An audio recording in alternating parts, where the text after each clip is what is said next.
வைகுண்டநாதர் கோவில் ஸ்ரீவைகுண்டம். இக்கோயிலானது 108 திவ்ய தலங்களில் 81வது திவ்ய தலமாகும். 12 ஆழ்வார்களால் பாடப்பெற்ற நவ திருப்பதியில் முதல் திருப்பதியாக கருதப்படுகிறது. வைணவ மதத்தில் நவகிரக கோவில்களில் இதுவே முதன்மையானது. இது சூரிய கடவுளான சூரியனுக்கு தொடர்புடையது. பக்தர்கள் நவகிரக தோஷத்திலிருந்து நிவாரணம் பெற இங்கு வந்து பிரார்த்தனை செய்கிறார்கள்.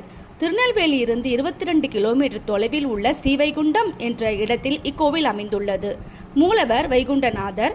கோவிலுக்குள் இவர் சந்திர விமானத்தின் கீழ் ஆதிசேஷன் குடைபிடிக்க 4 கரங்களுடன் மார்பில் மகாலட்சுமியுடன் நின்ற கோலத்தில் கிழக்கு நோக்கி காட்சி தருகிறார். இறைவன் நின்ற கோலத்தில் இங்கே மட்டும் காண முடியும். ஏப்ரல் மற்றும் அக்டோபர் மாதங்களில் சூரியனின் கதிர்கள் நேரடியாக இறைவனின் பாதங்களில் விழுகின்றன. தாயார் வைகுந்தவள்ளி தனி சன்னதியில் இருக்கிறார். உற்சவர் கள்ளபிரான், ஸ்ரீசோரநாதர், ஸ்ரீசோரநாயகி. கோயிலின் ராஜபுரத்திற்கு முன் மிக பிரம்மாண்டமான மண்டம் உள்ளது. அதை தாண்டிய நாம் ராஜகோபுரத்தை அடைய முடியும். ராஜகோபுரத்தை கடந்து உள்ளே சென்றால் மிக பெரிய விசாலமான திருவேங்கடமுடையார் மண்டபம் உள்ளது. அங்கே கொடிமரம், பலிப்பீடம் ஆகியவற்றை நாம் தரிசிக்கலாம்.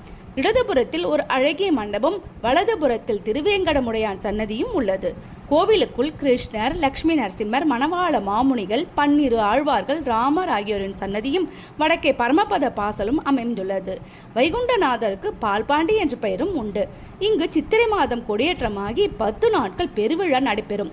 இங்கு நடைபெறும் திருவிழாக்களில் முக்கியமானது கருட சேவை திருவிழா ஆகும்.